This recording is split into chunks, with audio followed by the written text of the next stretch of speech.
Welcome to the Deep Wealth Podcast, where you learn how to extract your business and personal deep wealth. I'm your host, Jeffrey Feldberg. This podcast is brought to you by Deep Wealth and the 90-Day Deep Wealth Experience. When it comes to your business deep wealth, your exit or liquidity event is the most important financial decision of your life. But unfortunately, up to 90% of liquidity events fail.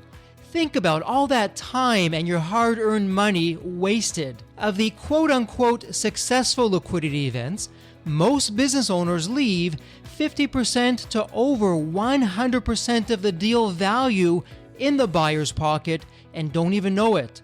I should know. I said no to a seven-figure offer and yes to mastering the art and the science of a liquidity event. 2 years later, I said yes to a different buyer with a 9-figure deal. Are you thinking about an exit or liquidity event? Don't become a statistic and make the fatal mistake of believing the skills that built your business are the same ones to sell it. After all, how can you master something you've never done before? Let the 90-Day Deep Wealth Experience and the 9-step roadmap of preparation help you capture the best deal instead of any deal. At the end of this episode, take a moment and hear from business owners like you who went through the Deep Wealth Experience. Welcome to the Deep Wealth Podcast, and this isn't any episode. This is the 200th episode of the Deep Wealth Podcast. And firstly, for our listeners, thank you. A heartfelt thank you for your support. Because of you, we're now ranked in the top 5% of podcasts globally. What an honor. And to honor the 200th episode, we have with us a friend of the community, my fellow business partner, friend, Steve Wells. Hey, Steve, welcome back. Great to have you with us. How have you been? Well, great. Great to be here. I know it's been a while since I've been able to join the podcast. Been well, doing well, and really glad to be on this 200th podcast. So let's kick it off and see what we can talk about for our folks. Yeah, absolutely. You know, offline we were talking. I was sharing with you the unfortunate news that my uncle recently passed away. Just a magnificent man and a titan of business, not just for me, but really for the entire world in terms of what he was doing.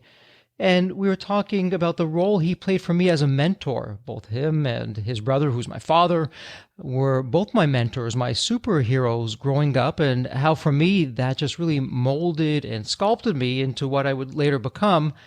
And we thought, hey, you know what? Why don't we share this with our listeners about mentorship? Perhaps while you're growing a business, starting a business, then when you rise through the ranks, get to where you're going to and become successful, how you can give that back. But let me ask you this, Stephen, we can go back and forth. Looking back at your business career to get you to where you got to, even before I met you, mentorship, how did that play a role? Did it play a role for you? Yeah, it's interesting. I remember your uncle, and I'd met him on many occasions. And you can share some stories. In my case, I would have to say that my mother gave me a lot of entrepreneurial confidence. My father died when I was very young. We had just moved to Florida, and a couple of years later, I was 14. He passed away. And unfortunately, it left my mom with no money because back then, I guess the regulatory structure wasn't there and the insurance policy they thought they had didn't exist. And she had to strike out on her own. And she, of all things, picked Mary Kay, which was a multi-level marketing makeup people are very familiar with. So I grew up as a young teenage boy with hundreds and hundreds of Mary Kay reps in my home and pink Cadillacs and all kinds of things. But my mom really just always said, you can do anything you want. And she showed that and mentored that kind of spirit in me and in my two younger sisters as well. I think that was very formidable, important in my life to become the entrepreneur that I later was able to enjoy. Sure. Just knowing you like I have, you can see that theme really with everything that you've done, not just in business, but in life as well. And for myself, thinking now of my uncle, thinking of my father, both were immigrants to the country, and that immigrant philosophy that was ingrained into me, work hard, prove your worth to others. There's no self-entitlement. You're up early, doing whatever it can. But, mostly it's helping other people, the values that I learned along the way, and sometimes not so much in words, but through actions, really for both my father and my uncle later on when they were very successful. If you're to look at them, you would never know. There's nothing pretentious about them. There's nothing fancy. They weren't flaunting. They were very humble and servant kind of attitude with people and treating people equally. Doesn't matter how many zeros, maybe you have no zeros in the bank account. Maybe you have a lot of zeros in the bank account. For them, it didn't matter. And in the early days, I don't know about you, but when I first got into business, I didn't know what to do and where to start. So where do you turn? Well, I turned to my uncle. I turned to my father. I was very fortunate with both of them growing up. I was in the workplace, seeing what that was like. My father had the pharmacy, and he would take me in when I was younger, and I would see what was going on later on in high school. I would work at my father's pharmacy, but also growing up, my dad would take me to my uncle's place, which was a factory. And being in this kind of environment, and you have a whole mishmash of people from all different backgrounds. And to me, he was just my uncle. I didn't know any different. It was only later on when I looked back, I realized what an empire that he had built. And it was through, again, being a servant kind of attitude, being respectful for people, looking for the best in people to bring out the absolute best in them, not looking to build people down or take people down, but to build people up, even when things didn't go right. How to light that fire inside of them, to be that guiding light, were some of the principles that I know for myself and you and I together, we would later take out into business, into Ambinet, to build that up and get things out there. How about for yourself when you look at your mother or mentors in general? I mean, what do you see? I remember when I first got out of college and was first married, I was in my bedroom making cold calls for my advertising agency. And I would dress up in a suit and tie back then just to give myself confidence, this young 20-year-old kid. And then later, as I got a little bit more success, hardly much success, I needed an office. So my mom had some space that she used for all her Mary Kay meetings. And she's been in this now many years, and she would have product there and meetings. So I would share that. She helped me with my very first office space where I could have meetings. And again, it's funny, I didn't think of it at the time. As a leading people in Mary Kay, you've got to give them confidence. I heard the speeches, I saw the coaching, I saw her mentoring. They probably didn't use that word in that circle, but that's exactly what it was. It was her showing people that to overcome their fears, to get out of their comfort zone, to not be afraid, that they can go out and they've got a good product, they can help people. Well, all the principles of sales, really, and confidence that she was giving and coaching these ladies, I was listening to. So, I kind of benefited back in the corner, so to speak, hearing those pep talks and learning what that meant. That was impactful to me. And, for our listeners, Steve and I, we've shared this before. It's worth saying again. And we didn't even realize it at the time, Steve, but we become the average of the 5 people that we spend the most amount of time with.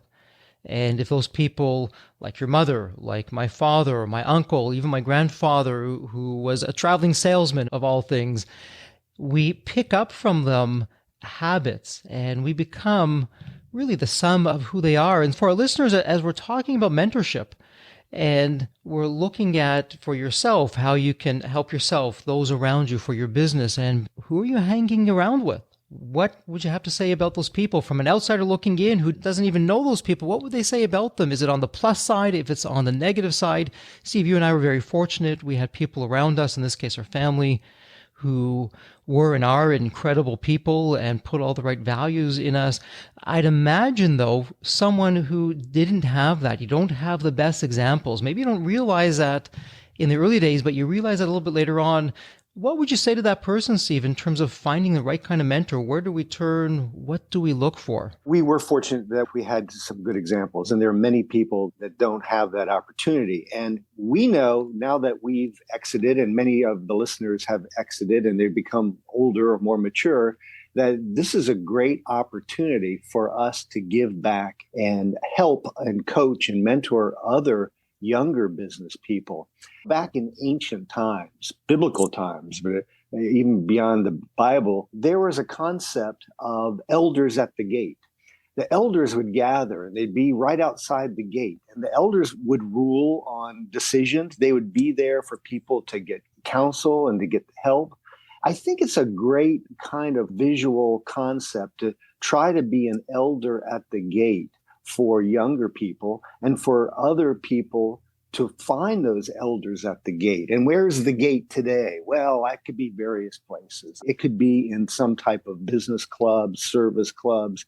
It could be at social organizations, churches, synagogues. There's all kinds of places. But I think it's to be sensitive, to look for those persons that you think would help you if you're looking for that mentor. And on the other side, be sensitive to those people around you. And I know you have, I have young men that have come to me over the years many times, and I meet with them regularly to help them. And you know what we'll find is that you're going to start with business, and maybe you're a successful business person, so the younger business people kind of want your advice. But what happens always is that beyond the business, it becomes the personal life. Like, how do you deal with life? How do you have a work-life balance? How do I communicate with my spouse about business or my children? What do I do? And these are great opportunities for us to share our experiences and to help people. And if you're a younger person, I think you're doing yourself a great service to get some input from someone outside of your sphere who's been down the path a little bit more than you have. You're so right. And Steve, as you're thinking about this, when I look outside of my father, outside of my uncle, who else made a positive mark on me? And back in the day, the internet simply wasn't there. For me, it was books. It was biographies and autobiographies, where in a few hours you can distill a lifetime of learning from a very successful person. And success isn't necessarily on the financial side. It's someone who perhaps led a social movement or just made such a positive impact with society. Today, when you fast forward, there's so much media around through the internet. It could be a podcast. It could be on social media. You get these little snippets, but finding the right person who has a terrific background, the right values can make the difference. And as we're talking about this, Steve, I'd love to compare notes. I know for myself, when I first started in business, I'll call them the dark days. Look, it was depressing. It was tough. It was very difficult. People look at you and I today and they think it was perhaps just easy, a quote unquote overnight success. I know for Emponet, it was a 13-year overnight success. But the power of mentors for me, particularly in the early days, I would ask myself the question when I was back up against the wall, what do I do? Do I even give up? Is there even a place to go? I'd say, okay, what would my father do? What would my uncle do? And this was in my mind. I can go and ask them, and I did. On many occasions, I would visit with them or have lunch or have a phone call. But many times during the day, okay, what would Dad do? Or what would Uncle Saul do? What would he tell me? And I would have these imaginary conversations, knowing them like I did. And that would ultimately guide me. And if I'm going to be really open and transparent with you and everyone listening, when we reached our pinnacle of success with the liquidity event and then beyond, when I look at when I went off the path, made those huge mistakes, been still cleaning those up today, all these years later, it's when I stopped asking that question, hey, what would Dad do? Or what would my uncle do? And I just started going on my own path. And really, if I were to call myself out, it was ego that came into play. Oh, I know better. I'm a self-made person. I had that success. Even spiritually, I turned away from that path because I thought I was the person of persons. My ego was bigger than the size of the country. And that's when I went down the wrong path. And it was only now when in recent years, I returned back to that. Okay, what would these people do? How about yourself, Steve? Did you ever have some of those moments, both on what to do and leaving that path? Oh, of course. I don't think that any entrepreneur or business person hasn't struggled, and particularly the entrepreneur who's doing a startup. You've got so many potential obstacles in the way and things to get over.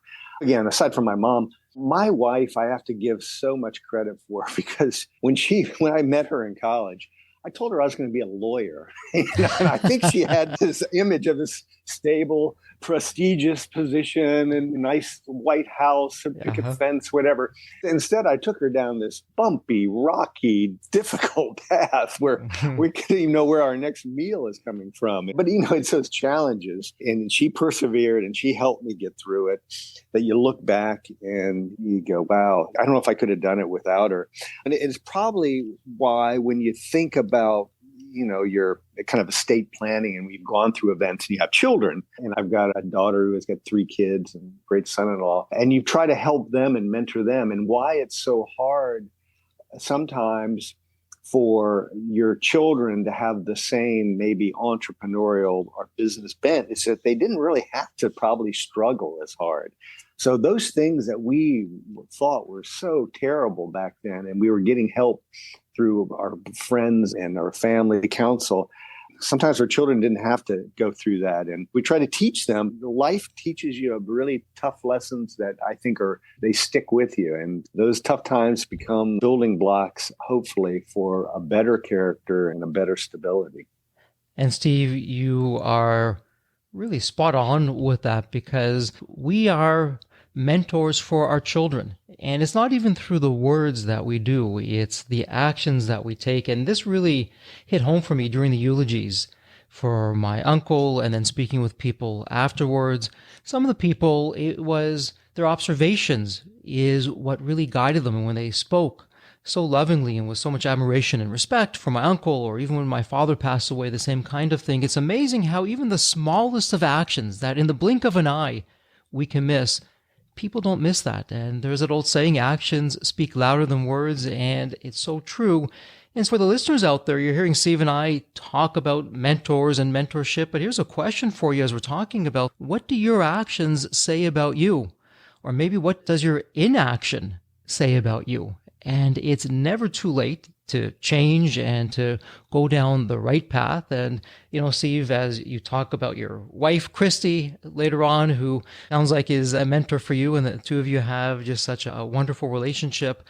For myself, I'll put you into the mix, and I'll put Waleska into the mix, who became my mentors even to this day, where I'll find myself in situations and looking for your insights and your feedback along the way to make such a difference. And really, it's surrounding ourselves with all the right people.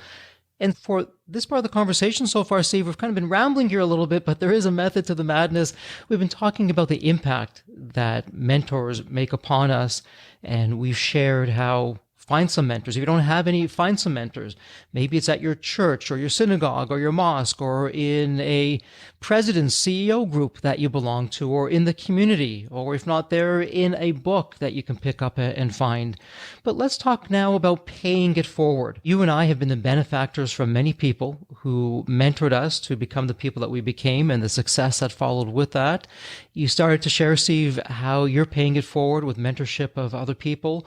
What does it mean for you to be a mentor, and how do you do that day in, day out, and still have a semblance of what you like to do with your life? Well, you have to be intentional, I think, or we may miss opportunities. I know there's times, and it's probably just been selfishness on my part, that I've never rejected a mentee, but maybe I just was not aware of the need around me, or projected an openness or a willingness.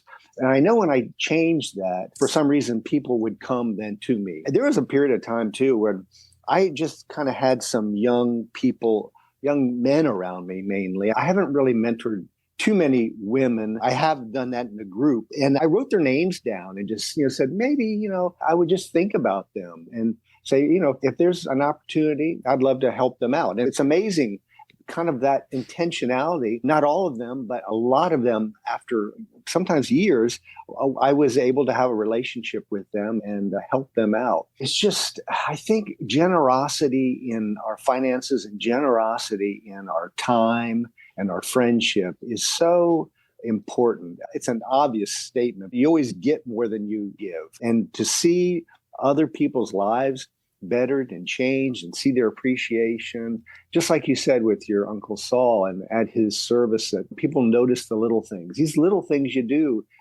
come back. And I know people have come back to me and said, remember you said this or that? And I really don't. But it was such an important part of them. And I was glad that I could be there for them in that moment. That's so true. And for me, it would be analogous to if you took a lit candle, and that lit candle, you use that to light another candle. The original lit candle, it hasn't changed. You've taken nothing away from it. It still continues to be lit, and it turns the darkness into light. But you now have another candle. You have more light, and you can do that just about endlessly when you think about it. And to what you're saying just now, the smallest of comments that takes you a millisecond to be able to do. For my father, he was always building me up. Jeffrey, you can do this. I really believe in you. And he's very specific in what he was telling me that he would believe in and why I was able to do it. And with my uncle, he would tell me stories of him growing up and how difficult things were and what he was thinking at the time. And that really built me up, hearing, okay, if Uncle Saul could do it, and look at all the things that he had against him, then I can do it. Or if my dad is saying he believes in me and how that made me feel, then he's seeing something in me maybe I didn't see for myself at the time, then I can do it. I'm not going to disappoint. And for our listeners out there, you can say one sentence, one compliment that can forever change the trajectory of a person. And Steve, I'll share with you, recently I had time over the holidays to spend with family members, nieces, nephews, cousins, and just sharing the stories. And you can see in their eyes, they just light up with the imagination and the examples that you're sharing and really setting the path for them. And talk about a gift that keeps on giving when we can instill in people, not just our successes. Yeah, it's always easy to talk about success, but tell me what you think. When we share our failures, we show we're human. We become more relatable. And oftentimes knowing what not to do is as important as knowing what to do. What do you think about that? Yeah, again, I think when we are a little bit farther down the path of life and we can look back in someone else's life and see where they're going and how that could be helpful to them. And the crazy thing I think about mentoring, it sounds, oh, I have to be an old sage and I've got to have all the answers.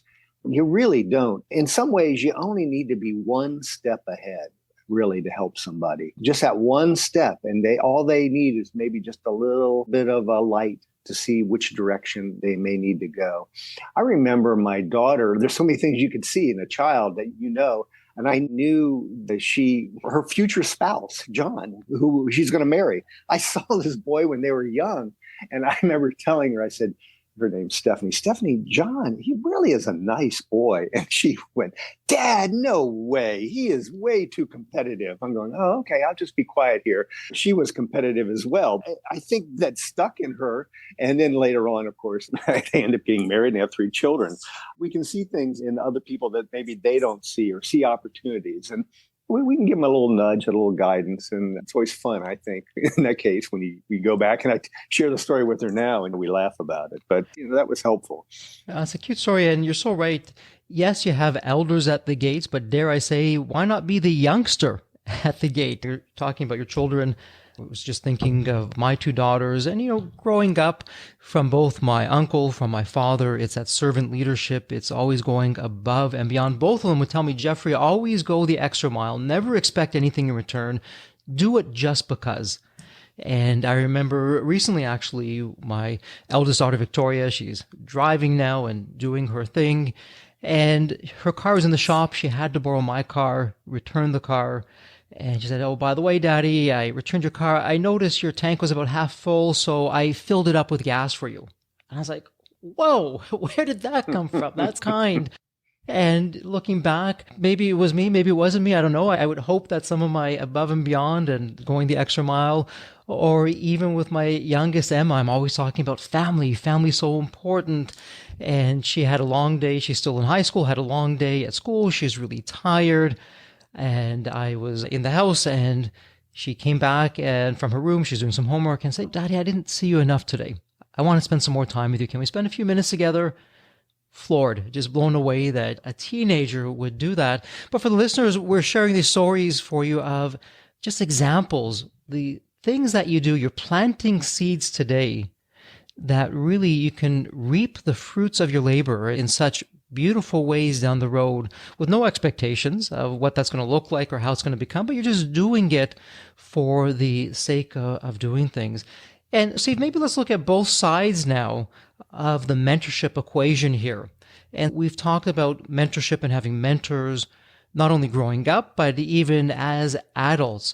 If you had to sum that part of the equation up in terms of, 2 or 3 things, positive things that came for that were game changers for you, what would that be for you? For me personally, I think I already shared one of them. I think my mom instilled in me, it probably wasn't realistic, but the idea that you can, if you put your mind to it, you can accomplish anything. Mm-hmm. Now, I think you can go too far on that, and there are certain things that's unrealistic. But for me, it created in me the ability to not fear. Mm-hmm. And that was just, I think, a great gift. So that is something that I like to share with people and when I'm mentoring them, because we get so fearful. And there are sometimes the fear is not even real and it's just emotional, or you're fearing something that hasn't even happened yet. And to overcome these fears that we all have, I think is really important. So how we do that through people guiding us, how we help other people, what's real fear, what's not real fear, and how to overcome that, I think is a great gift and a great benefit to be able to do that. Wow, what a gift that you were given. And then let me ask you this, on the flip side, you're now mentoring, you're paying it forward. And I know some listeners are saying, I am just so busy. I don't have time. I barely have time for myself and my family, never mind anything else. I'm building the business. I've got a growing business. I have all these other responsibilities. To that listener, what would you say to that listener who thinks that they don't have the time, as you reflect for yourself, Steve, of what mentorship, not only of what you've given, but what you've received in return? Well, technology gives us some flexibility, meaning that we could do Zoom calls and phone calls. And I have done that with mentors just to keep relationships going. Again, there's really nothing, I think, even though, Jeffrey, you and I were in the online learning business and we preach that to universities, there really is nothing about as powerful as being with a person. Just the last week, there's a young man that I see from time to time, and I really had been gone forever from my home. And I just got in like the night before and he wanted to meet. And I took the time to go meet him and we had a cigar and talked. And he appreciated it so much and made me feel so grateful that I could do that. And he was sharing with me, he said, I don't get to do this. I haven't done this with a friend, for so long. I've got 2 kids. I'm busy with my work. And he had some really important life questions that we were able to talk about and some business questions that he was really concerned about. And it was so helpful. It was worth all the effort and time that I took. And again, I've said it before, you get so much, I think, out of helping someone with those life decisions. And even just being there, sometimes you may not even have the answer, but just to show your support, a lot of time it's all that's needed. As you say that, I'm taken back to the real early days, very start of Embanet, Steve. This is where just graduated from the MBA program and I had started this. Initially, it was just myself and one of my mentors, Waleska, very early on, who I would later marry and, husband and wife. And Waleska, her mentorship for me in the early days, truth be told, I don't know if I would have been able to do Embanet on my own. This is before Waleska came in, before you came in. I often wonder if Waleska wouldn't have stepped in, would I have just quit? Would I have, really succumbed to that fear? But very early on, she mentored me. Hey, stick with this, Jeffrey. I believe in you. I can't talk to you about the technology. I don't know if I understand it, Jeffrey, but you do, and you can do it. I believe in you. And it was her belief that every day, the world headquarters, as we now joke, I was in my parents' attic. It was my room in the parents' attic. I'd wake up and walk the 10 steps to the desk. But those early days of her being there and mentoring me really gave me the inspiration. And as everyone knows, together with the 3 of us, we changed millions of lives. Millions of enrollments went through Embanet.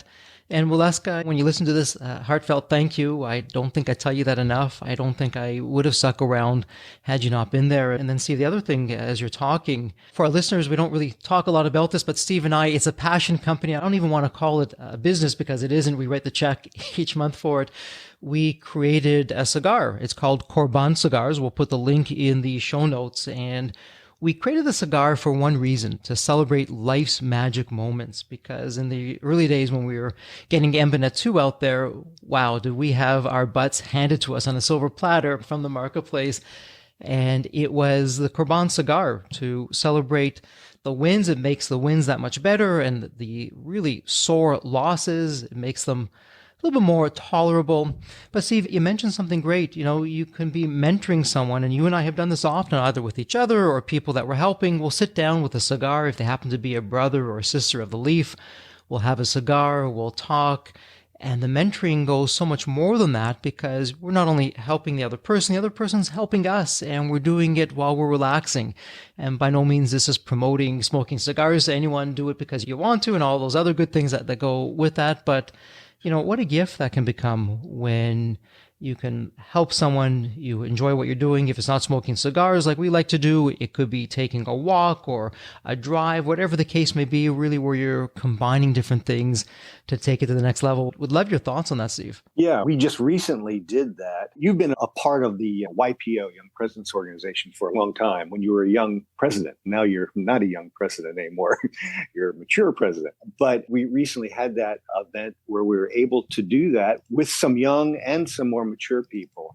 And it's always amazing to me that when you're willing to share your story and help people, and again, the cigar is just one of the connectors that we use to bring people together, and it creates a structured time to be calm down. And a lot of type A people need that. And they're going to be sitting there for 45 minutes or an hour at least as we talk about life. But there's other ways to do that outside the cigar. And I think the important thing to take away is to create an environment where it's comfortable and safe and there's no rush, and that people feel the ability to sit there and just think and discuss and talk. And that can be done in lots of different ways.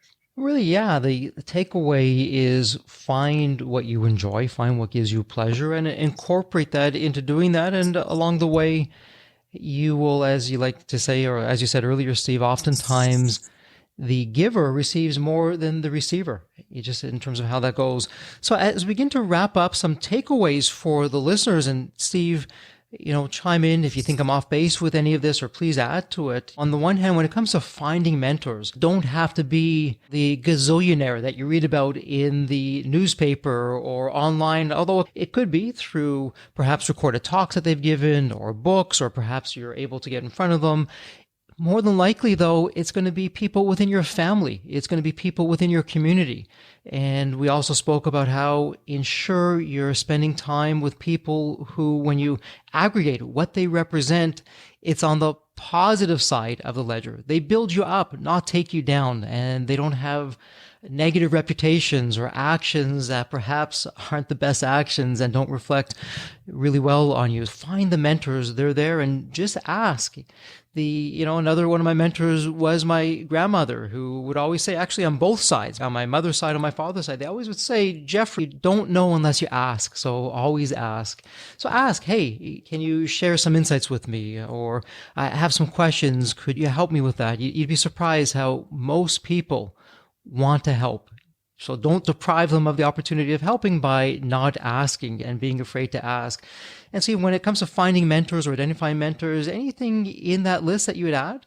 No, I think that's a good list. And there's lots of ways people can structure it. And you could have short-term relationships, meaning you're going to have a start and a finish, or you could have relationships that go on and on for years and years. It's probably more up to the mentor to structure it. There may be even books that you could go through, business books, self-help books, any kind of book, and you use that as almost a way to stimulate discussion. You could be individual or it could be even small group. I wouldn't want to put any limits on how it's done. I think it's just important to try to do it and find different ways and find different people. I think that's great advice, Jeffrey. And then on the other side of becoming a mentor, one food for thought, an actionable takeaway for the listeners, because we always like to have an episode where you have an immediate action. And Steve, you and I, and you can kick me under the table if you think I'm off base here. I don't believe I am. You and I are big believers in do not leave the scene of where you are until you take an immediate action. And the immediate action for our listeners, what both Steve and myself are going to ask you, before this episode ends, in your mind, make the commitment right now that every day you're going to become a mentor. And what do I mean by that? I'm not saying taking hours of your day to mentor people, but in your regular interactions, be curious and look for ways that you can build somebody up. And it could be a 30-second compliment, a genuine compliment of what in that person, perhaps that other person doesn't see in him or herself. But be a daily mentor, build people up, find the good in them, be that candle that's lighting up that other person.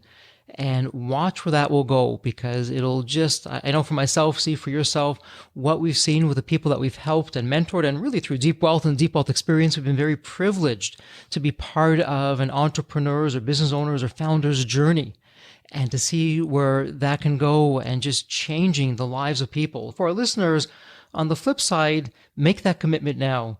Steve, anything you'd want to add to that in terms of being a mentor for giving back? No, I don't think so. I think we've covered it, and I don't want to kind of repeat myself, but I think your advice is exactly correct. And, I shared that I had created a list of people that I actually thought about, prayed about over the time to create a group. I think what we're just saying is just be aware that when those opportunities, those moments come by us, we can grab and seize them and be useful to somebody else. Terrific. And Steve, we have our tradition. Actually, you created the tradition, full credit to you, of asking the famous question that we now ask. And I'd be remiss if we didn't tackle that on this episode just to keep the tradition intact. So let me ask you the question, but I'll put a little bit of a slant in it because, we've done this question so many times.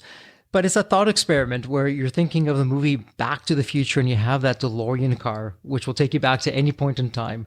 So Steve, imagine now it's tomorrow morning. You look outside your window. The DeLorean car is there. The door is open. It's waiting for you to hop on in. Here's a little twist. Steve, you're going to go back to the younger Steve. And for the younger Steve, what life wisdom or life lessons would you give to the younger Steve from a mentorship perspective? If there was a theme of mentorship that you could share with your younger self, some wisdom on that, what would that be for you?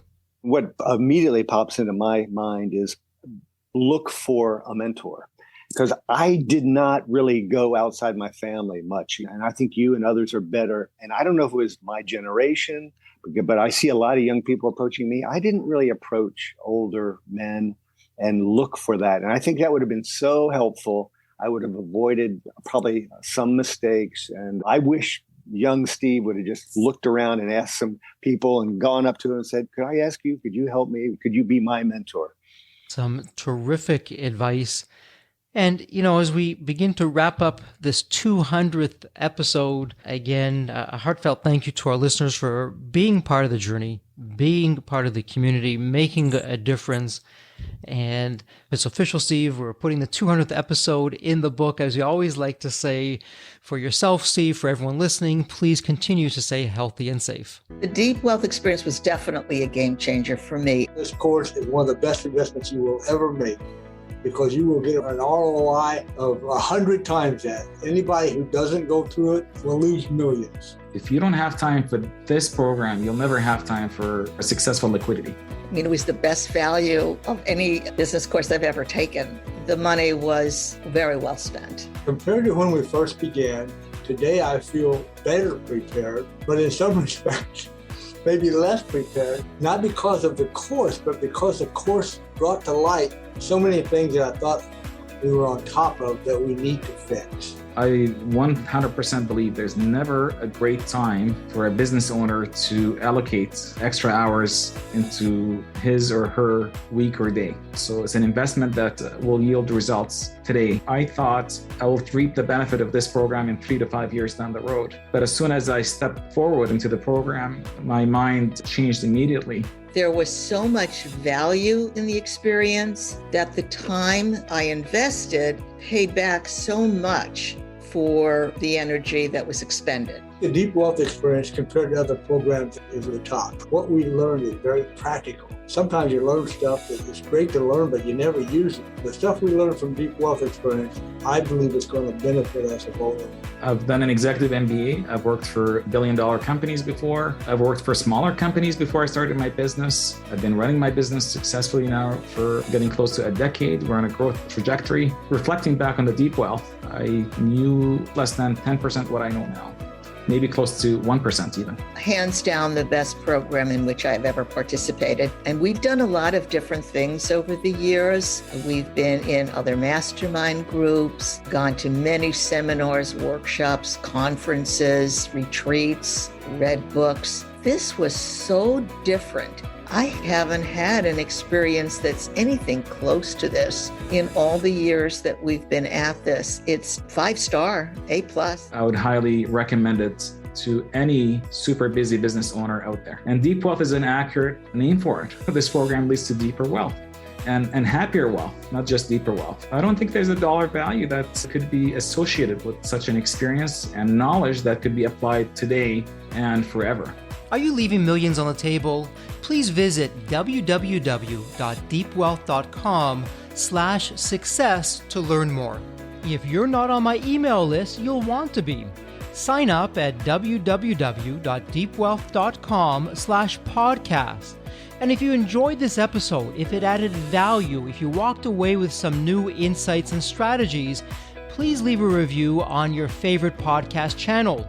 Reviews help us reach new listeners, grow the show, and continue to create content that you'll enjoy. And as we wrap up this episode, as always, please stay healthy and safe.